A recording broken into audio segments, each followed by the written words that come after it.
Hello and greetings, Opinionated Animorphs viewers. My name is Tara, and I study paleontology in graduate school here in Colorado. Ta-da! Dinosaurs. And I'm also a big fan of Animorphs. So here I am to discuss a little bit about the lovely book that Paparina is reviewing, Megamorphs, number 2, in the Time of Dinosaurs. So there are a few questions that Paparina has asked me to go over as somebody who has studied paleontology and grew up reading lots of dinosaur-related books, as well as Animorphs. So the first question is, how accurate do children's books on dinosaurs tend to be these days? Well, that's an excellent question, and it really depends on what book you're talking about. Now, when I was growing up, let's see, probably in the late 80s, I read a fantastic book called Dinosaur Days that kind of really got me into paleontology from a very early age.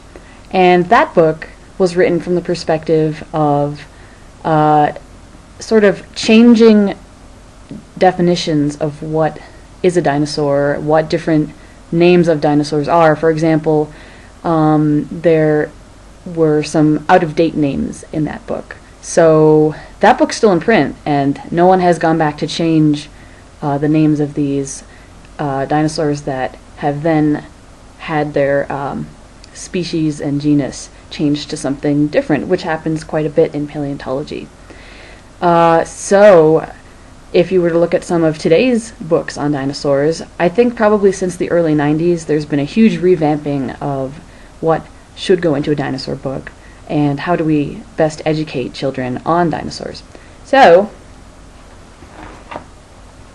as an example, I have a book here that's pretty much for all ages, but it's an excellent guide to practical geology. It's The Practical Geologist by Dougal Dixon, and it goes through pretty much the gamut of things that you need to know. Igneous structures, oh, that's good stuff. The rock cycle, and just general geological things that are important to know when you're going out into the field looking for fossils of any kind. And it's a great resource for both children and sort of lay people of any age studying dinosaurs and vertebrate paleontology. So that's an excellent resource. I also have a book here called Dinosaurs, Revised and Updated. Sorry for the glare. It's edited by Michael Brett Sermon, who is a vertebrate paleontologist, and it has some great full-color photos on things like the death of the dinosaurs, which we will get to in a little bit. And it's just a fantastic resource with full-color photos of different kinds of dinosaurs. And this is similar to other books that I read when I was younger that really kind of went through a field guide comparison of different kinds of dinosaurs and where they were found, what their behavior might have been like, and all kinds of good stuff like that. So this is a great resource too. But in general, when you get into things like fiction books that have to do with dinosaurs, it gets a little hazy because I think a lot of writers fall into the I want to have a Stegosaurus fighting a Tyrannosaurus, and not so much, you know, into the realm of what actually could have happened. By the way, Stegosaurus and Tyrannosaurus are separated by more time than we are separated by Tyrannosaurus. So it's over 65 million years between Stego and Tyrannosaurus. That's a long time, and they never would have met up, so it's sort of taking liberties from that perspective to gain entertainment quality. Of course, when you have things like Jurassic Park and movies that have come out, The Land Before Time, to try and kind of throw all of these extinct creatures in all at once, Ice Age is another, you get even into an even more fuzzy barrier of exactly how accurate you're portraying dinosaur-related material or fossil material in general to kids. So that's another important thing to consider, is media in general, not just books. And that kind of brings me to, where the heck is it? This guy again, Megamorphs number 2. And it's very interesting that in the last page here, Kay Applegate and Michael Grant give a note from Tobias that says that pretty much the Spinosaurus that they threw in really shouldn't have been in the late Cretaceous. It would have been extinct by the middle Cretaceous. And that's the kind of thing that, well, at least they caught themselves and threw in a nice little note about it. But I also noticed that they mentioned some things here, as to what is a dinosaur and what they saw. And animals like, I think they say Kronosaurus and Elasmosaurus. Yeah, those weren't dinosaurs. Those were actually their marine reptiles, pliosaurs, and plesiosaurs. So that's another important distinction that I think very many media sources, including books and TV, don't make, that just because something lived during the same time as dinosaurs or kind of looked like a fantastic extinct reptile, it wasn't necessarily a dinosaur. So that is an important distinction to make. Now, the next question is just how quickly are we learning about dinosaurs? And that's a question that intrigues me from the perspective of my graduate studies in a museum and field studies program. So I not only conduct paleontological research, I also take part in educational activities involving school groups that come into our museum at the University of Colorado, and I think that the rate at which young people especially are learning about dinosaurs is pretty astronomical today. Again, because of this sort of inundation that kids have with material about fossil life. So you will have kids who can pretty much teach the docents who are doing the tours of the museum most of the time, because they just know so much about this kind of material, which is great. It's fantastic that kids are really taking an interest in fossil life.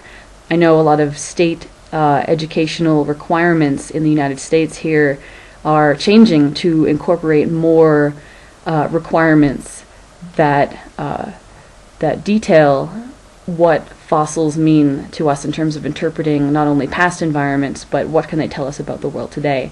So I think it's becoming more and more of an important educational criterion. So that's great, because when I was a kid, I was the kid who brought in the dinosaur toys and the dinosaur videotapes and said, "Hey teacher, can you please play them?" And I got a lot of responses of like, "Why would you want to learn about dinosaurs? That's little kid stuff. We only spend 5 minutes on dinosaurs." And so I'm really glad that it's becoming more of an important educational factor, just learning about fossils in general. And the third question here is, what is the current general consensus as to the cause of the extinction of the dinosaurs? So there are two main camps in this group, and one is the idea that dinosaur species were declining, and up to the end of the Cretaceous period they were suffering through a period where they would have gone extinct anyway, even if something catastrophic hadn't happened. And the few lines of evidence for this are looking at other types of organisms, such as plant life, different types of sea life, and especially plankton, and looking at how these types of organisms were allegedly not in decline towards the end of the Cretaceous. So it wasn't like a global impact, but some workers have taken a look at the statistical study of numbers of dinosaur species in well-preserved areas that give us a good snapshot of what the ecosystem in terms of terrestrial animals would have been like. And they've said, hey, it looks like dinosaurs were declining from about 3 million years prior to the end of the Cretaceous, so around 68 to 65 million years ago. Now that's a matter of some debate. People in either camp go either way as to whether dinosaurs were actually declining or whether it's the result of lack of clarity in how many fossils you actually have. Because if you have a site that has a lot of fossils, that's just before their supposed decline 68 million years ago, and then you go to another few sites that are towards closer to 65 million years ago. Just because there are fewer animals found at that site, it might provide a skewed view of, is this a decline, or is this just a matter of there are fewer fossils preserved? So the other camp is that something catastrophic happened to our planet. In terms of what the consensus is right now, is that it was some kind of asteroid or series of meteorites that impacted the Earth. And the main line of evidence for this is that at the what's called the KT boundary, the Cretaceous Tertiary boundary, 65 million years ago, when this main extinction event would have occurred, and after which you see absolutely no non-bird dinosaurs. Birds did survive through that, and that's a whole different topic. But you have a layer in many sites at this boundary throughout the world, from a few inches thick to feet thick, of something called iridium. And iridium is it's a chemical, a mineral that is found in extremely small quantities on Earth, but it is very, very abundant in things like asteroids and meteorites.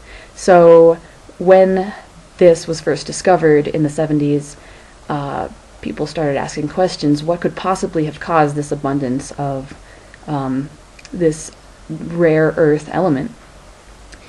So the main idea is that this is a compelling piece of data that really pushes forward the idea that something must have hit the Earth and driven species, whether they were in decline or not, right over the boundary into basically nuclear winter, and something that they simply couldn't survive. And only few groups among these different types of species, including ammonites, which are marine sort of squid-like things, they're completely gone. You have a huge decline in a lot of other sea organisms like marine reptiles, and then of course dinosaurs. You have absolutely no dinosaurs after that KT boundary.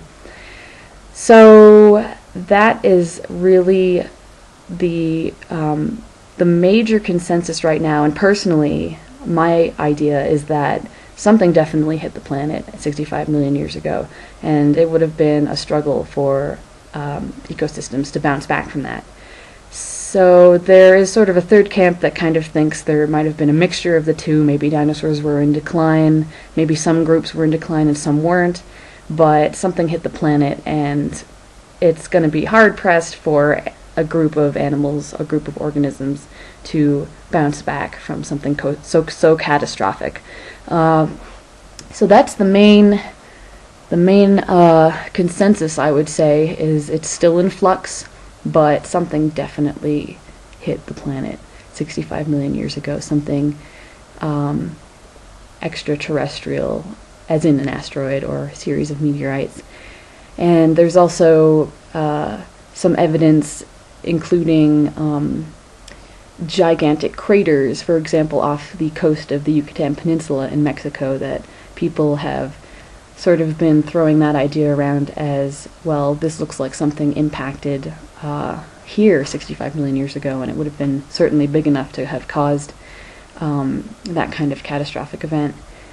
So that's pretty much it. And yeah, if anyone has any questions, I'll be sure to provide Paparina my email. And if anyone lives in the Colorado area, feel free to stop on by the University of Colorado Museum of Natural History. It's a fantastic resource. I had to put a plug in there. And yeah, so I think that's pretty much it. I've got all my little questions answered. So yeah, and enjoy the rest of the review.